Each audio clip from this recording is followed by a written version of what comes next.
Hello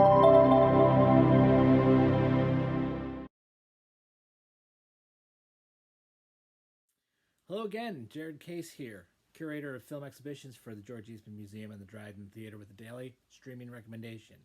Today, that streaming recommendation is The Natural, directed by Barry Levinson with Robert Redford from 1984. This is the story of Roy Hobbs, a natural at the game of baseball, who at the age of 19 is traveling to Chicago for a tryout when his life and plans are derailed by a mysterious woman he meets on the train. 16 years later, we catch up with Roy as a new recruit for the failing New York Knights, the oldest rookie in the league. When Roy gets his chance and proves his merit, the team starts to win, and he catches the eye of everyone, from his manager and the owner of the team to an adoring fan, a local reporter, and a high-stakes gambler. Rife with dichotomies, The Natural shows a man caught between his dreams and reality, love and success, and the purity of the game and the business of it. The film produces some of the most memorable scenes in baseball cinema, in slow motion, in spotlit or magic hour lighting, and accompanied by an iconic score by Randy Newman. It is somewhat well known that the film was adapted from the 1952 Bernard Malamud novel of the same title.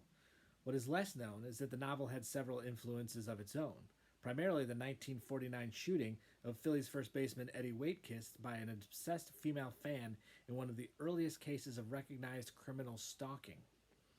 But looking closer, it also seems that Malamud was influenced greatly by Arthurian legend. Firstly, the team he joins is called the Knights, and the manager is named Pop Fisher, perhaps in reference to the Fisher King.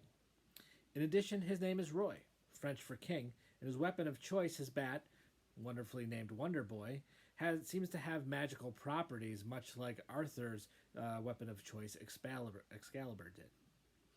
What struck me most on this rewatch was how much Levinson was inspired by the painter Edward Hopper in both the look and the framing of the film.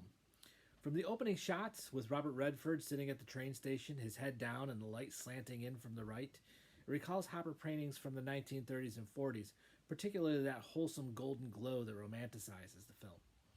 It seems unreasonable to ask Levinson to make every frame look like Hopper, but there are definite hints of it throughout the film.